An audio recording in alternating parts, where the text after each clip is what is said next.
Welcome to the Real Board Loft. I'm Trip Forman. We have Jake Sachs with us, and we are going to talk about the CJ Nelson design Sprout. A lot of people say that this is CJ's best all-around nose rider, like the #1 nose rider, and also it's got a huge cult following in the nose riding kind of realm, especially like kind of point break style surf. And you just look at it and it screams nose rider. I mean, big square tail, nice wide outline. Just everything about it is meant to nose ride. So looking at this board from the front of the board to the back of the board, you know, Jake, we're talking about like we've got a nice nose concave in there, like a big, deep single concave in the nose of the board.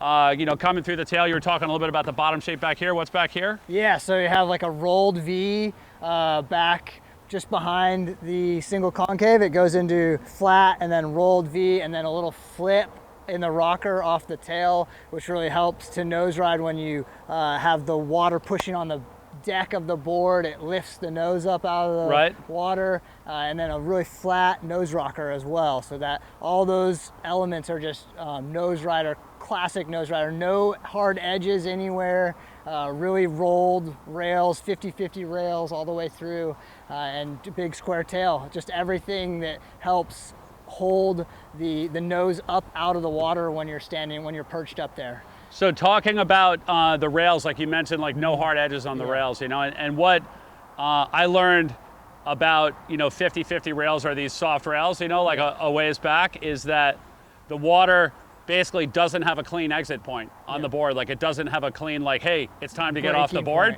So the water wraps around the rail on the board. So rather than the water just shooting off at a defined edge, like, okay, I'm out of here, it actually wraps around the tail on both sides and it holds the board back in the pocket. So for, you know, something like a short board, that'd be like, that'd be really bad. Be kind of like the kiss of death. You would just keep getting sucked further back into the tube until you imploded.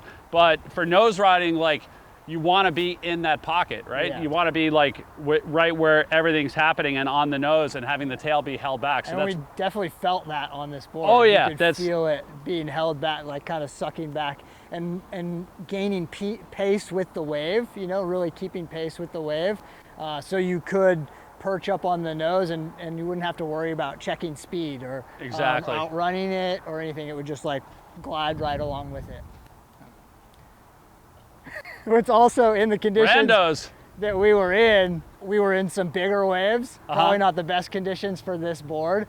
So we felt a little bit like it was holding us back, kind of sucking us into the wave when we wanted to be beating sections. So it's not necessarily meant as your all-around longboard. It's very much a nose rider for lined up point breaks, you know, beach breaks that have really good shape to them, and something where you just have that little crumble and a nice open face, not necessarily big, you know, barreling, even, you know, all around longboard conditions where you want to be able to throw turns and stuff. Yeah, I mean, basically, like, you know, that the design of this board is, it's really meant to pace the wave.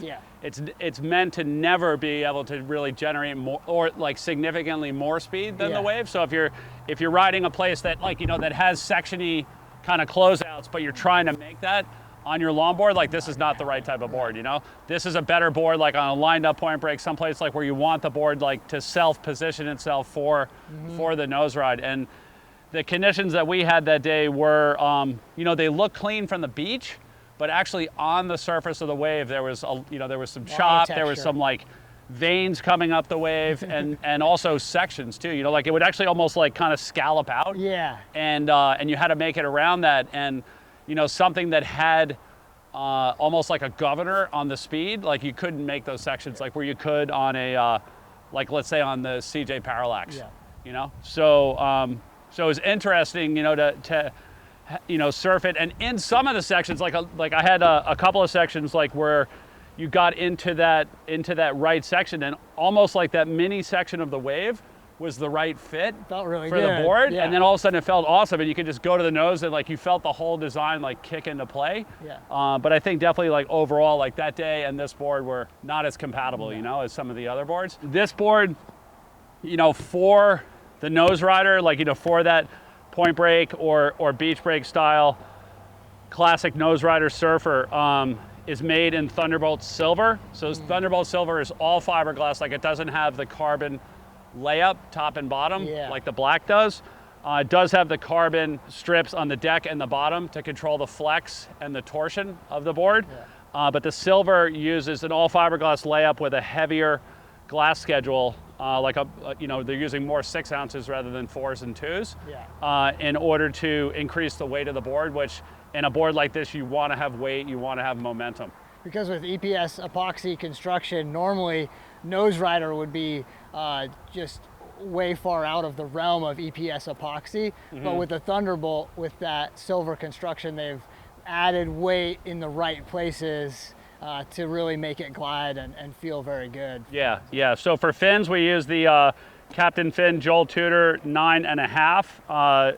Quite a bit of area, as far as like performance, I would actually call this like a low performance fin. Again, like you're actually trying to just like make the board more pivoty, slow it down, like bring it back into the pocket. It's like you're not trying to like max out any kind of speed with this type of fin. And then also by having all this tip area, it's going to give you good hold when you're on the nose. I'm excited to get some more water time on this, like in the right conditions, like a clean, like offshore. Waist to style, just something like where you could really not be thinking about 5 other things and then running to the nose. Just something like where you could just concentrate on running to the nose, Awesome. So this is the CJ Nelson design Sprout. If you have any questions about the Sprout or you'd like to place an order, you can look us up online, realwatersports.com/surfing, or you can give us a call at the shop, 252-987-6000. Jake, thanks for joining us, and thank you everyone for tuning in.